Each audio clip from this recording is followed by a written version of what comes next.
This is definitely an attack. It will affect your child rearing. It will affect your education system.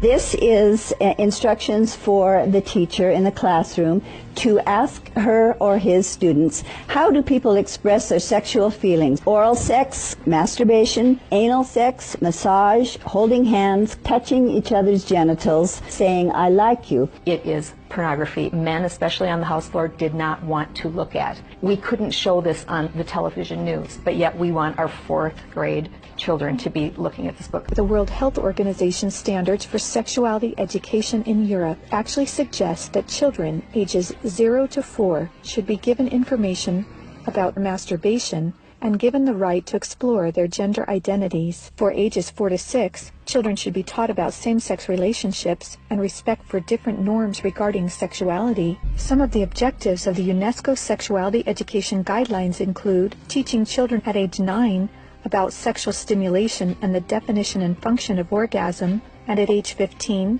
that both men and women can receive sexual pleasure with a partner of the same or opposite sex. An online CSE program for African youth called The World Starts With Me tells children that sexuality includes oral sex and masturbation. They have elementary students as young as 9 years old. Then they teach them how to wear a condom. And they have this plastic genitalia, and they even have young girls. They're teaching them how to put a condom on a male genitalia and boys how to put a condom on a women's genitalia without the knowledge and consent of the parents. They're giving them handouts, negotiating sexual encounters with other students. For example, there are statements like this: can I take your shirt off? It makes me hot when you touch me here. Is it okay if I take my pants off? This pamphlet called Healthy, Happy, and Hot tells young people that you have the right not to disclose your HIV status to a sexual partner if you're not comfortable. It also tells young people that are HIV positive that if they decide with their partner not to wear a condom, that's their decision. On page 89 of a UNICEF-published Sexual and Reproductive Health Manual, UNICEF listed situations in which one can obtain sexual pleasure that included sexual responses directed towards inanimate objects, animals, minors, and non-consenting persons. In the context of the Sustainable Development Goals that determines the agenda for the next 15 years, the voice is very, very biased. It's just International Planned Parenthood Federation and their affiliates. It's All One, however, like most CSE programs, is really just cleverly disguised abortion rights, sexual pleasure education, masquerading as human rights, gender, and sexual and reproductive health education. It aggressively promotes abortion. With over 112 references to abortion, It's All One has an obsessive focus on sexual pleasure, mentioning sexual pleasure 62 times. Comprehensive sexuality education programs are disguised under many names.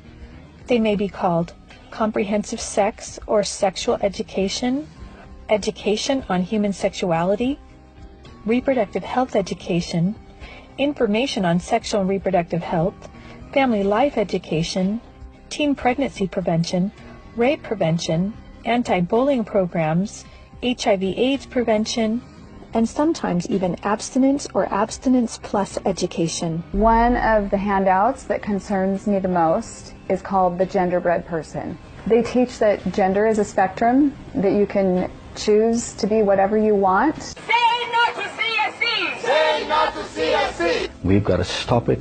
We've got to use everything at our disposal. We have to stand together. My family is mine. My wife is mine. I am hers. Our children are ours. Band together and find ways to stop it from entering your country. If we don't do something about it, it is all of us that carry that guilt. To learn more and to sign the petition to stop comprehensive sexuality education, go to stopcsE.org. Together, we can and will protect the world's children.